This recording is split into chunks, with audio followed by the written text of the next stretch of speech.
Hello students, आप सभी का हमारे YouTube चैनल पे हार्दिक स्वागत है।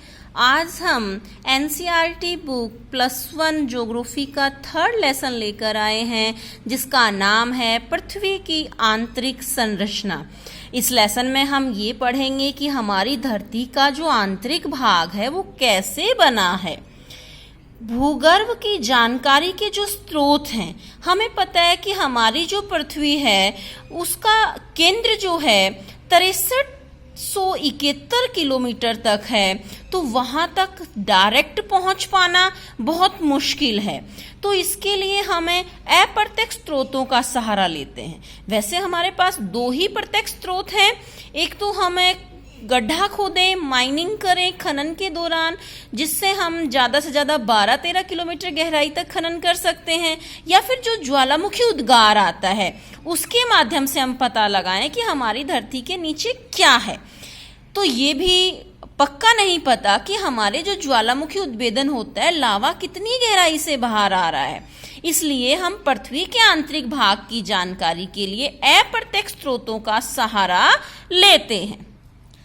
अप्रत्यक्ष स्रोतों में अगर हम देखें तो डेंसिटी है, प्रेशर है, टेम्परेचर है, जो हमें ये बताते हैं कि हमारी धरती के नीचे किस तरह से बदलाव आता है। इसमें हम इनको एक एक करके डिफाइन करेंगे। पहला है डेंसिटी।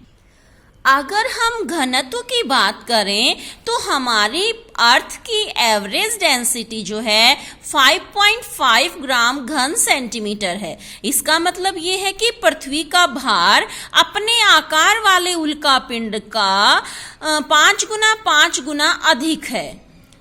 पृथ्वी के ऊपरी भाग में बिछी परतदार चट्टानों का घनत्व 2.7 है, जबकि आग्नेय शैल 3.0 से 3.5 ग्राम घन सेंटीमीटर, और क्रोड की अगर हम बात करें तो ये 11 से 12 ग्राम घन सेंटीमीटर है।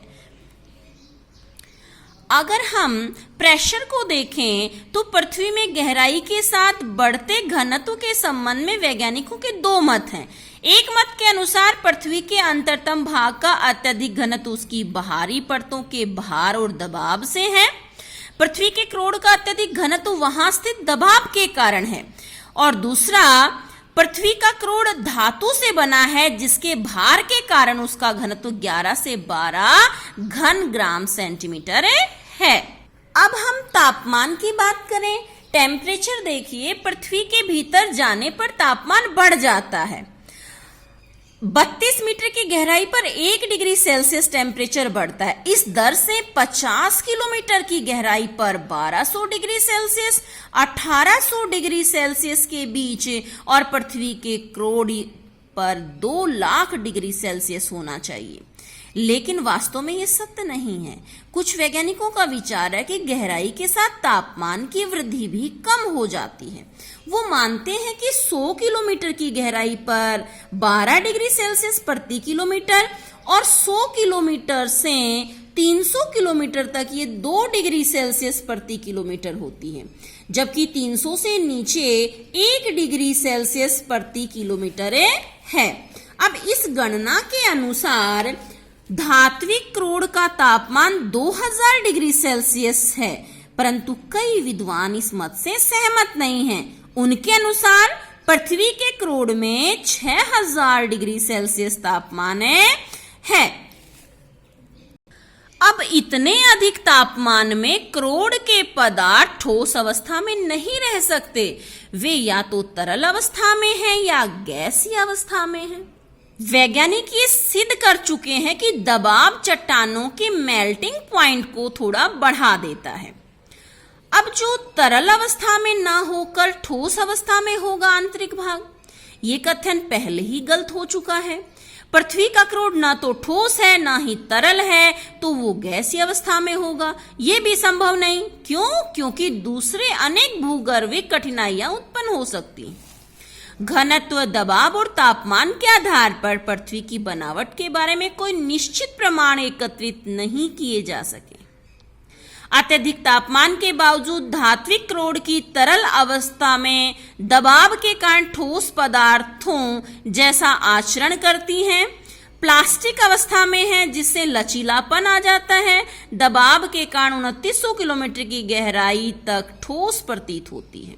आंतरिक सतह का कुछ भाग दबाव के घटने या तापमान के बढ़ने से तरल हो सकता है। इससे ज्वालामुखी क्रिया का आविर्भाव हो सकता है। आगे हम देखें उल्का पिंडों पर आधारित प्रमाण।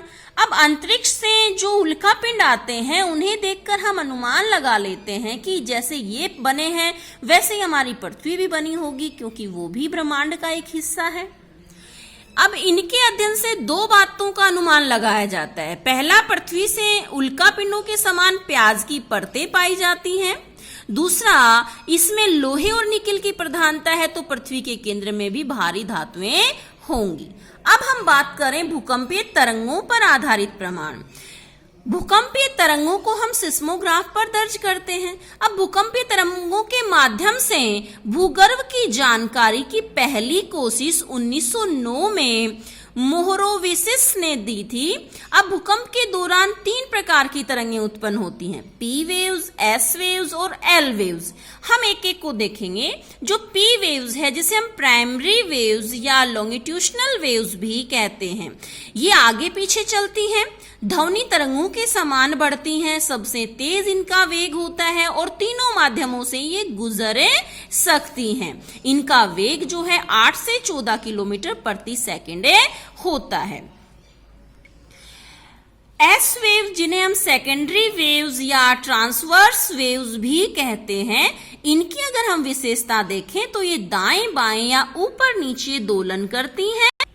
इन्हें आड़ी तरंगें भी कहा जाता है और ये तरल भाग में प्राय लुप्त हो जाती हैं। यही विशेषता हमें पृथ्वी की आंतरिक जानकारी में सहायता करती है, क्योंकि ये तरंगें केवल ठोस पदार्थों के माध्यम से चलती हैं। तो भूगर्भ की जानकारी के लिए ये प्लेट, ये जो तरंगें हैं वो हमारी सबसे महत्वपूर्ण हेल्पर हैं।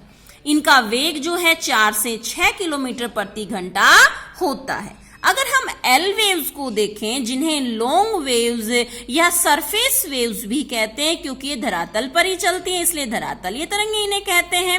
अब इन तरंगों की खोज सबसे पहले लव ने की थी, तो इन्हें लव वेव्स भी कहते हैं। क्योंकि ये तरंगे धरातल पर चलती हैं, इसलिए सबसे ज्यादा विनाशकारी यही तरंगे होती हैं, बहुत ज्यादा प्रभावशाली होती हैं। 3.5 किलोमीटर की दर से ये आगे बढ़ती हैं। ये तीनों माध्यमों से गुजर सकती हैं और सबसे ज्यादा जान माल की हानि इन्हीं तरंगों की वजह से होती है। अब हम भूगर्भ की संरचना के बारे में भूकंपीय तरंगों से प्राप्त जानकारी के निष्कर्ष देखें। भूकंप में अगर हम देखें, जो ये भूकंप पैदा होता है, ये तरंगे आगे चलकर सीधी ना चलकर तिरछी हो जाती हैं और कुछ हिस्सा ऐसा आता है जहां पर कोई भी तरंग नहीं पहुंच पाती। उस क्षेत्र को हमें छाया क्षेत्र कहते हैं। आप देखिए 103 से 142 डिग्री तक कोई भी तरंग अंदर प्रवेश नहीं कर पाती, तो उसे पी तरंग छाया क्षेत्र कह रहे हैं। इसी तरह से एस तरंग का छाया क्षेत्र आप देख सकते हैं, ये 103 से 103 डिग्री तक प्रवेश नहीं कर पाती, इसका मतलब ये एस छाया क्षेत्र है। अब हम बात करते हैं कि पृथ्वी की आंतरिक संरचना का जो पार्श्व चित्र है उसे हम समझें। मोटे तौर से हम इन्हें 3 भागों में बांट सकते हैं। ऊपर वाला भाग है उसे हम भूपर पट्टी, जिस पर हम रहते हैं, जो ठोस भाग है। उसके नीचे है मेंटल और उससे नीचे है क्रोड। आप इसको देखेंगे, हम इन्हें एक्सप्लेन करेंगे। पहला है भूपर पट्टी। जो भूपर पट्टी है ये पृथ्वी की सबसे ऊपरी परत है, जो धरातल के सबसे ऊपर है, जिसे हम स्थल मंडल कहते हैं। इसकी जो मोटाई है 5 किलोमीटर से ये 30 किलोमीटर तक मोटी है। अब इसे हम 2 भागों में बांट सकते हैं। इसे आप देखेंगे 2 भागों में, सियाल और साइमा। सियाल 2 शब्दों से मिलकर बना है, Si+Al, यानी सिलिका और एल्यूमिनियम से मिला है और इसका जो घनत्व है 2.75 से 2.90 तक है। महाद्वीपों की रचना जो है वो शियाल से मानी जाती है। साइमा की अगर हम बात करें, सियाल के नीचे वाला जो भाग है उसे साइमा कहते हैं, जो सिलिका और मैग्नीशियम से मिलकर बना है। इसका घनत्व 2.9 से 3.4, यानी महासागरों की तली इसी साइमा से बनी है। अब हम बात करते हैं मेंटल की। ये परत भूपर्पट्टी के नीचे का हिस्सा है जो 2900 किलोमीटर तक फैली हुई है और भारी चट्टानों से इस परत के ऊपरी भाग का तापमान 870 डिग्री सेल्सियस और नीचे वाले भाग का 2200 डिग्री सेल्सियस रहता है। मेंटल के ऊपरी भाग को हमें दुर्लभता मंडल भी कहते हैं, जो 400 किलोमीटर तक माना जाता है। भूपर्पट्टी और मेंटल के बीच मोह तथा मोहरोविसिक असन्नित पाई जाती है। मोह भूपर्पट्टी को मेंटल से अलग करने वाले स्पष्ट आकार को कहते हैं। अब भूकंपीय तरंगों के वेग के आधार पर मेंटल को हम 3 भागों में बांट सकते हैं। मोह असंतित जो 200 किलोमीटर की गहराई तक है, 200 से 700 किलोमीटर की गहराई तक, 700 किलोमीटर से क्रोड की सीमा तक का भाग। अब हम बात करते हैं मेंटल का जो घनत्व है भूपर्पट्टी की चट्टानों के घनत्व से ज्यादा है। इसका घनत्व 3.4 ग्राम घन सेंटीमीटर से ज्यादा है।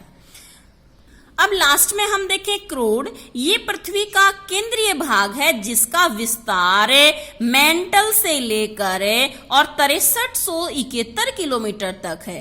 क्रोड का आरंभ गुटनबर्ग असंतित से होता है और ये असंतित मेंटल और क्रोड के बीच सीमा का काम करती है। क्रोड के 2 भाग माने जाते हैं, एक है आउटर कोर और एक है इनर कोर। बाह्य क्रोड संभवतः द्रव और अद्रव्य अवस्था में है, जो कि 2900 किलोमीटर से 5150 किलोमीटर की गहराई तक है। इसका घनत्व 5 है। और अगर हम इनर कोर की बात करें तो ये ठोस अवस्था में माना जाता है, जो 5150 से केंद्र यानी 6371 किलोमीटर तक फैला है और इसका घनत्व 13 ग्राम घन सेंटीमीटर होता है। क्रोड का आयतन पृथ्वी के आयतन का 16% है और इसकी रचना भारी खनिज पदार्थों यानी निकिल और लोहे से हुई है। नीफे हम इसे कह देते हैं। इसका कुल द्रव्यमान 32% तक माना जाता है। अगर आपको हमारी ये वीडियो अच्छी लगे तो इसे लाइक और सब्सक्राइब जरूर करें। Thank you.